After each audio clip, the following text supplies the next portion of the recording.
నాణ్యమైన కాఫీ గింజలకు సహజ సిద్ధమైన తేనెకు దేశ ప్రసిద్ధిగాంచిన విశాఖ మన్యం ఇప్పుడు సుగంధ ద్రవ్యాల సాగులోనూ పేరు గడిస్తోంది. ముఖ్యంగా మిరియాల సాగు విస్తీర్ణం ఏటేటా పెరుగుతోంది. అయితే దేశీ రకాల పెంపకంతో దిగుబడులను అంతగా పొందలేకపోతున్నారు. కాబట్టి కొత్తగా మిరియాల సాగు చేపట్టేవారు రకాల ఎంపికతో పాటు సమగ్ర సస్యరక్షణ చర్యలను చేపడితే మంచి దిగుబడిని పొందవచ్చని తెలియజేస్తున్నారు విశాఖ జిల్లా చింతపల్లి ఉద్యాన పరిశోధనా స్థానం శాస్త్రవేత్త డాక్టర్ శివకుమార్.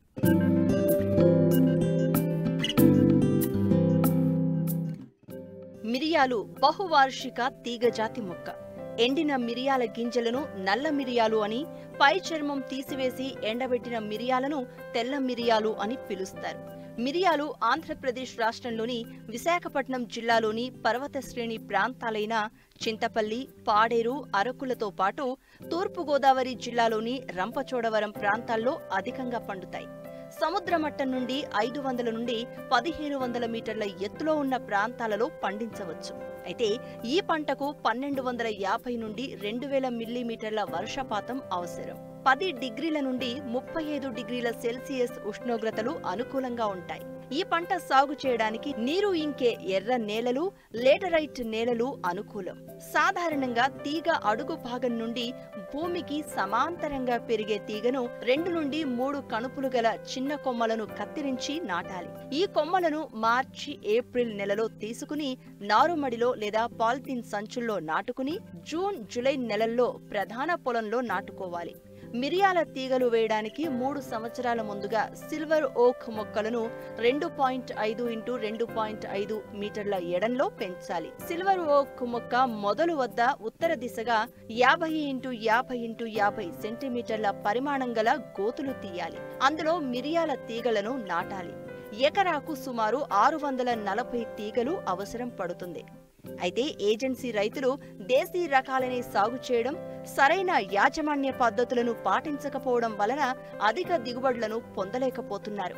ప్రస్తుతం మిరియాల్లో అధిక దిగుబడులు ఇచ్చే పలు రకాలను శాస్త్రవేత్తలు రూపొందించారు. కొత్తగా నాటాలి అనుకునేవారు రకాల ఎంపికతో పాటు మేలైన యాజమాన్య పద్ధతులను పాటిస్తే అధిక దిగుబడులను పొందవచ్చని సూచిస్తున్నారు విశాఖ జిల్లా చింతపల్లి ఉద్యాన పరిశోధనా స్థానం శాస్త్రవేత్త డాక్టర్ శివకుమార్. మనకి మిరియాల సాగు చూసుకున్నట్లయితే ముఖ్యంగా విశాఖపట్నం ఏజెన్సీ ప్రాంతాలైన పాడేరు, చింతపల్లి, అరకు రీజియన్, తర్వాత ఈస్ట్ గోదావరి, వెస్ట్ గోదావరిలో ఎక్కడైతే ఈ కొబ్బరి సాగు ఉందో మిరియాల సాగు అనేది చేయడం జరుగుతుంది.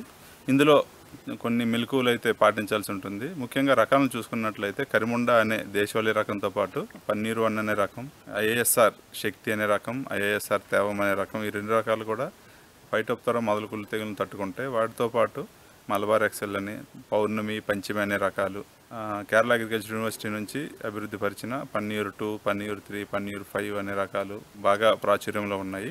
రకాలను ఏంటంటే మనం 3 నుంచి 4 నెలల వయసు కల నర్సరీ మొక్కల్ని మనం తీసుకొని, ఏజెన్సీ ప్రాంతాల్లో అయితే సిల్వర్ ఓక్ అనే రకాన్ని స్టాండర్డ్గా వాడతాం. ఈస్ట్ గోదావరి, వెస్ట్ గోదావరి ఈ కోకోనట్ గార్డెన్స్లో వేసుకున్నట్లయితే కోకోనట్ ట్రీని మనం స్టాండర్డ్గా ఉపయోగించుకుంటాం. ప్రతి స్టాండర్డ్కి ఆపోజిట్ సైడ్ 2 మొక్కలు వేసుకున్నట్లయితే మనకి కోలం అనేది బాగా వచ్చి ఈల్డ్ అంటే దిగుబడి ఎక్కువగా రావడానికి అవకాశం ఉంటుంది. కనుక ఏంటంటే 3 నుంచి 4 నెలలు వయసు కలిగిన మొక్కని వేసుకోవాలి. ఇలా వేసుకున్న తర్వాత మనకి 3 నుంచి 4 సంవత్సరాల తర్వాత మొక్క అనేది కాపుకు రావడం జరుగుతుంది. సో మనకి మొదల దగ్గర ఎక్కువగా నీరు నిల్చోకుండా తడి మాత్రం ఉండేటట్టు చూసుకోవాలి. మొదల దగ్గర ఎక్కువగా నీరు నిల్చుకున్నట్లయితే మనకి ఈ మొదల కుళ్ళు తెగులు అనేది ఎక్కువగా వ్యాప్తి చెందడానికి అవకాశం ఉంటుంది. కనుక ఈ మొదల కుళ్ళు తెగుల్ని కంట్రోల్ చేయడం కోసం సేంద్రీయ పద్ధతిలో అయితే బోర్డో మిశ్రమం అనేది మనం ప్రతి 3 నెలలకు ఒకసారి, అంటే వర్షాలు పడకముందు ఒకసారి, వర్షాలు పడిన తర్వాత ఒకసారి, తర్వాత సమ్మర్లో ఒకసారి, ఇలా 3 నుంచి 4 సార్లు మొక్క మొదట్లో కానీ మనం డ్రెంచింగ్ చేసుకున్నట్లయితే ఈ మొదల కుళ్ళు తెగులు వ్యాప్తి అనేది కంట్రోల్ చేయడానికి అవకాశం ఉంటుంది. అదేవిధంగా ఎండ ఎక్కువగా ఉండి ఉత్పత్తి కండిషన్లు ఏంటంటే తామర పురుగులు కూడా ఎక్కువగా వ్యాప్తి చెందడానికి అవకాశం ఉంటుంది. సో తామర పురుగుల్ని కంట్రోల్ చేసుకోవడం కోసం సేంద్రీయ పద్ధతిలో అయితే మనకి వేప నూనె చేసుకోవచ్చు. అదేవిధంగా వేసవి సమయంలోన స్కేల్ ఇన్సెక్ట్స్ అంటే పొలుసు పురుగు అంటాము, అది కూడా ఏంటంటే ఎక్కువ తీవ్రంగా ఉంటుంది. సో ఆ పురుగులను కూడా కంట్రోల్ చేయడం కోసం వేప నూనెని 1000 ppmది 5 ml per లీటర్ వేసుకోవాలి. అదే 10,000 ppm అయితే లీటర్కి 5 ml వేసుకొని పిచికారీ చేసుకున్నట్లయితే కంట్రోల్ చేయవచ్చు. అదేవిధంగా రసాయన పద్ధతిలో అయితే రకరకాల కెమికల్స్ అందుబాటులో ఉన్నాయి. ఇమిడాక్లోప్రిడ్ లీటర్కి 0.3 ml వేసి పిచికారీ చేసుకోవచ్చు. అదేవిధంగా అసిఫేట్ అయితే 1.25 గ్రామ్ పర్ లీటర్ వేసి పిచికారీ చేసుకున్నట్లయితే ఈ తామర పురుగులు, స్కేల్ ఇన్సెక్ట్స్ని మనం కంట్రోల్ చేయొచ్చు. తర్వాత ఈ ఫైటోప్తెరా మొదలకుళ్ళు తెగులు కూడా ఎక్కువగా స్ప్రెడ్ అవుతుంది కనుక బయో ఏజెంట్స్ అంటే ట్రైకోడర్మా విరిడిని ప్రతి 3 నెలలకి ఒకసారి పశువుల గత్తంతో కలిపి వేసుకున్నట్లయితే మనం ఫైటోప్తెరా మొదలకుళ్ళు తెగులు వ్యాప్తిని తగ్గించవచ్చు. అదేవిధంగా ఏంటంటే సెక్టిన్ అనే మందు కూడా మనకి అందుబాటులో ఉంటుంది. దాన్ని పిచికారీ చేయొచ్చు. తర్వాత అదేవిధంగా మొక్క మొదట్లో కూడా లీటర్కి 2 గ్రాముల చొప్పున కలిపి వేసుకున్నట్లయితే మొక్క మొదలు శుభ్రంగా తడిచేటట్టు వేసుకోవాలి. ఇలా చేసినట్లయితే మనకేంటంటే దిగుబడి ఎక్కువగా రావడానికి అవకాశం ఉంటుంది. మిరియాల మొక్క వేసుకున్న నుంచి 3 నుంచి 4 సంవత్సరాలు కాపు వచ్చినట్లయితే మన యాజమాన్య పద్ధతిని బట్టి 20 నుంచి 25 సంవత్సరాల వరకు మనకి దిగుబడులు తీసుకోవడానికి అవకాశం ఉంటుంది. 8వ సంవత్సరం నుంచి ఎక్కువ దిగుబడి రావడానికి అవకాశం ఉంటుంది. సాధారణంగా మిరియాల మొక్కల్లో దిగుబడి నాటిన 3వ సంవత్సరం నుండి మొదలై 5వ సంవత్సరం నుండి మంచి దిగుబడులు వస్తాయి. 1 ఎకరాకు 250 నుండి 300 కిలోల ఎండు మిరియాల దిగుబడి వస్తుంది. 15 నుండి 20 సంవత్సరాల వరకు ఈ తీగలు దిగుబడినిస్తాయి. అయితే మిరియాల కోత కోసేటప్పుడు కొన్ని జాగ్రత్తలు పాటించాలి. గుత్తుల్లో 1 లేదా 2 గింజలు నారింజ రంగు లేదా ఎర్రగా మారిన తర్వాత కోత మొదలు పెట్టాలి.